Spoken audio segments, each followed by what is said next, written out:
அனைவருக்கும் வணக்கம்பா. தமிழச்சி அனுசூய கற்பது தமிழிலிருந்து. இந்த பதிவில் நாம் காண இருப்பது டெட் பேப்பர் 1 ஒரிஜினல் வினாத்தாள்பா.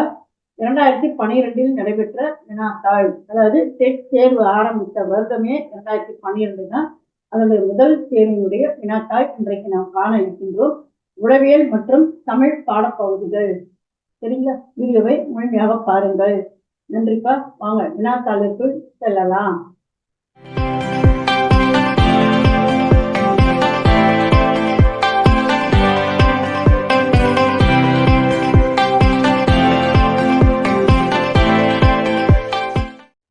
முதலாவதாக உளவியல் சார்ந்த வினாக்கள். நிமோனிக் என்பது மெமரியுடன் தொடர்பு உடையது. இன்றைய சூழலில் குழந்தைகளிடம் மிக முக்கியமாக இருக்க வேண்டிய ஒன்று நல் ஒழுக்கம். சரிங்களா? அடுத்து கூட்டாளி குழு பருவம் என்று அழைக்கப்படுகின்ற பருவம் பிள்ளை பருவம். அடுத்த வினா, ஈர சாகசங்கள் புரிபவரிடம் துணிச்சல் மற்றும் டேஷ் மிகுந்து காணப்படும். மன வலிமை மிகுந்து காணப்படும். மனித மன எழுச்சியின் வெளிப்பாடு கீழ்காணும் வரிசையில் அமையும் என மருத்துவர்கள் கருதுகின்றார். அதாவது அறிவு, உணர்வு, உடல் இயக்கம் அடிப்படையில் மனித மன எழுச்சியின் வெளிப்பாடு அமையும் என்று மருத்துவர்கள் கருதுகின்றார். இருப்பதில் சிறந்தவற்றை குழந்தைகளுக்கு வழங்க மனித இனம் கடன் பட்டுள்ளது என ஐநா சபை டேஷில் பிரகடனப்படுத்தியது. 1959 நவம்பர் 20 பிரகடனப்படுத்தியது. அச்சு மற்றும் மின் ஊடகங்களில் முன்னிலைப்படுத்தப்பட வேண்டியவை. அதாவது வாழ்க்கையினுடைய நேர்மறை மற்றும் எதிர்மறையான பகுதிகளை எல்லாம் அச்சு மற்றும் மின் ஊடகங்கள் முன்னிலைப்படுத்துதல் வேண்டும். ஆசிரியர் கருத்து பொழிவு முறையை அடிக்கடி பயன்படுத்துவதன் மூலம் எதனை வெளிக்கொணரலாம்? ஆக்கத்திறனை வெளிக்கொணரலாம். அதாவது கருத்து பொழிவு லெக்சர் பாடம் நடத்துதல். அப்ப குழந்தைகளுடைய ஆக்கத்திறன் வெளிப்படும் என்று உளவியல் அறிஞர்கள் கருதுகின்றனர். அடுத்து 9வது, திறனாய்வு சிந்தனையை தூண்டுவது இடது மூளை. கைனடிக் என்னும் ஆங்கில சொல்லின் பொருள் பல்வேறு பொருள்களை ஒருங்கிணைத்தல். சரிங்களா? அடுத்த வினா, தனக்கும் பிறருக்கும் மகிழ்ச்சியும் பயனும் விளைகின்ற வகையில் எல்லா நிலைகளிலும் பொருத்தப்பாடுடன் செயல்படுவது மனநலம் சார்ந்தது ஆகும். கவனத்தின் ஊசலாடும் தன்மையின் கால அளவு 5 முதல் 20 வினாடிகள். நேற்றைய வினாத்தாளில் நம்ம பார்த்தோம் இல்லைங்களா? SQ3R இந்த முறையினால் மேம்படுத்தப்படுவது கவனம். சரிங்களா? இன்று திங்கட்கிழமை, நாளை மறுநாளுக்கு முந்தைய கிழமை. டேஷ் என்பது எந்த வகை சோதனை? புரிந்து கொள்ளுதல் சோதனை, அண்டர்ஸ்டாண்டிங் சொல்லுவாங்க. சரிங்களா? ஒப்பார் குழு என்பது டேஷ் மூலம் ஏற்படுகின்றது. சமூகம் மற்றும் கட்டுப்பாடான சூழல் மூலம் ஏற்படுகின்றது. எப்பவுமே தெரிந்து விடுங்கப்பா. அதாவது நம்முடைய விடை தமிழிலும் கொடுக்கப்பட்டிருக்கும், ஆங்கிலத்திலும் கொடுக்கப்பட்டிருக்கும். ஆனால் ஆங்கிலத்தில் நம்ம எடுத்து அந்த விடை சரியான விடையை பொறுத்துதல் வேண்டும். ஏன்னா மதிப்பெண்ணுக்கு ஆங்கிலத்தில் அளிக்கப்படுகின்ற சரியான விடைக்கு தான் முக்கியத்துவம் தரப்படுகின்றது. சரிங்களா? கற்றல் சூழலில் கீழ் உள்ளவற்றுள் சரியான வரிசை எது? கவர்ச்சி, கவனம், நினைவு. சரிங்களா? அடுத்தது, டேஷ் நிலையில் குழந்தைகளால் கருத்துக்களை உருவாக்க இயலும். பிள்ளை பருவத்திற்கு பின் குழந்தைகளால் கருத்துக்களை உருவாக்க முடியும். வளர்ச்சிகள் சார் செயல்கள் என்ற கருத்தை முதலில் பயன்படுத்தியவர் ஹாவிட்காஃப் ஆவார். எல்லா மாணவர்களுக்கும் ஒரே மாதிரியான செயல்களை கொடுத்தாலும் அவர்கள் வெவ்வேறு விதமாக புரிந்து கொள்வதற்கான காரணம் என்ன? கற்றல் குறைபாடு. RTE என்பதன் விரிவாக்கம் என்ன? அதாவது right of children to free and compulsory education.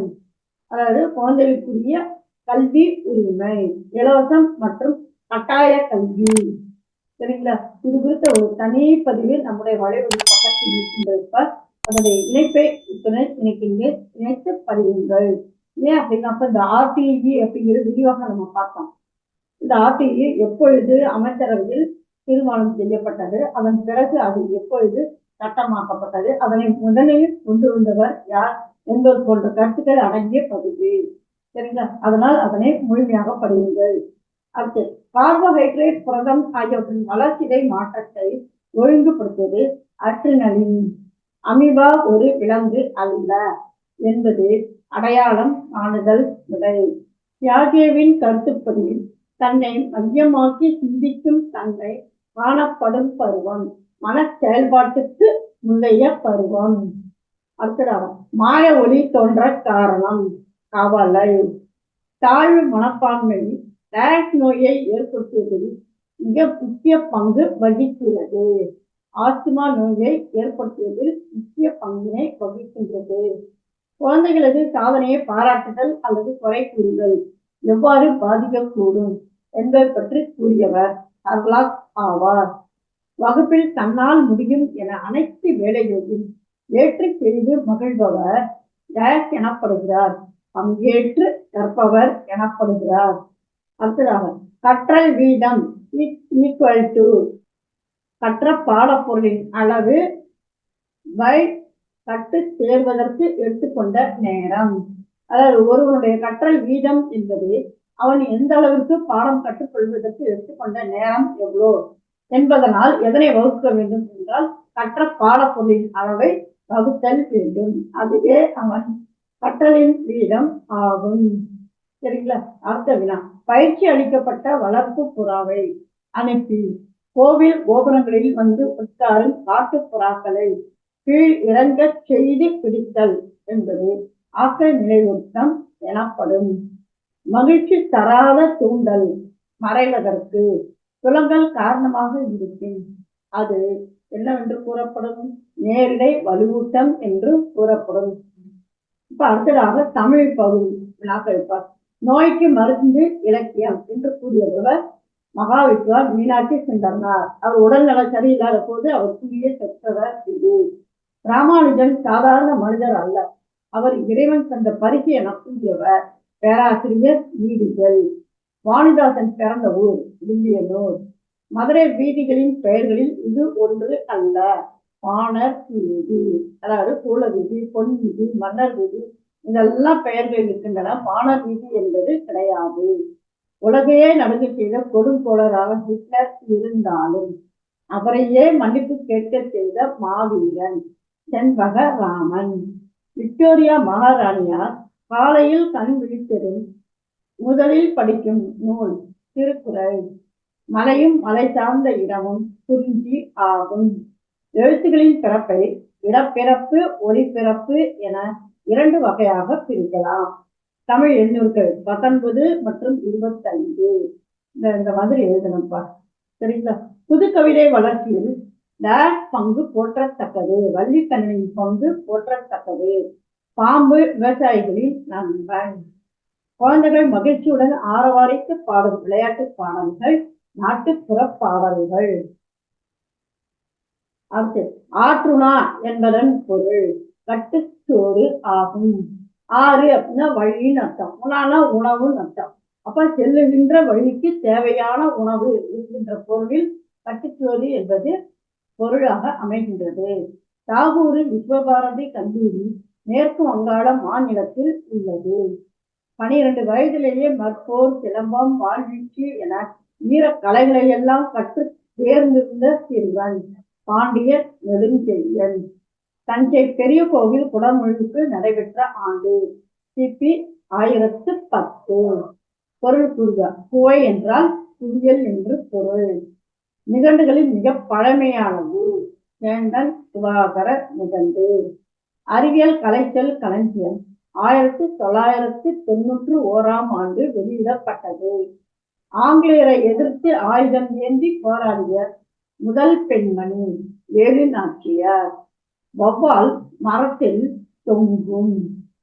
ஓடிட்ட இடம் கவிமணி தேசிக விநாயகன் பிள்ளை இயற்றிய நூல் உமர்கயாம் பாடல்கள், அதாவது மொழிபெயர்ப்பு நூல்பார்.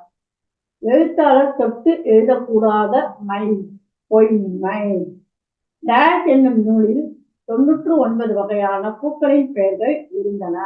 குறிஞ்சிப்பாட்டு என்னும் நூலில் 99 வகையான பூக்களின் பெயர்கள் இருந்தன. பறவைகளை 5 வகையாக பிரிக்கலாம். நிவேதனம் என்ற சொல்லின் பொருள் படை அமுது. கனகம் என்பதன் பொருள் பொன். மான விஜயம் என்னும் நாடகம் புறநானூறு என்னும் இலக்கியத்தை அடிப்படையாக கொண்டது. தமிழ் நாடக தந்தை என்று இன்றளவும் உலகம் போற்றி வணங்குபவர் பம்மல் சம்பந்தனார். காய்களின் இளமை மரபு பெயரை எடுத்து எழுதுக. அவரை பிஞ்சு, வாழை தச்சல். சரிங்களா? அந்த மாதிரி பூ, காய், மூக்கு இதெல்லாம் பார்த்தீங்கன்னாக்க வேற பெயர்கள் வரும். அவரைக்கு இங்க பூஞ்சுன்னு கொடுத்துட்டாங்க. அவரை பிஞ்சு அப்படிங்கிறது. சரிங்களா? அடுத்து வாழை அப்படின்னாக்கா அதனுடைய இளமை மரபு பெயர் அச்சல் என்று புறப்படும். ஆக 2012 பிஆர்டி தேர்வு செய்து வினாத்தாள் உளவியல் மற்றும் தமிழ் வினாத்தாள் பார்ப்போம். இதனோடு தொடர்புடைய உளவியல் மற்றும் தமிழ் தொடர்பான இன்சுகளை இணைக்கின்றேன். அவற்றை இணைத்து படியுங்கள். சரிங்களா? மீண்டும் ஒரு புதிய பதிவில் சந்திப்போம். நன்றி, வணக்கம்.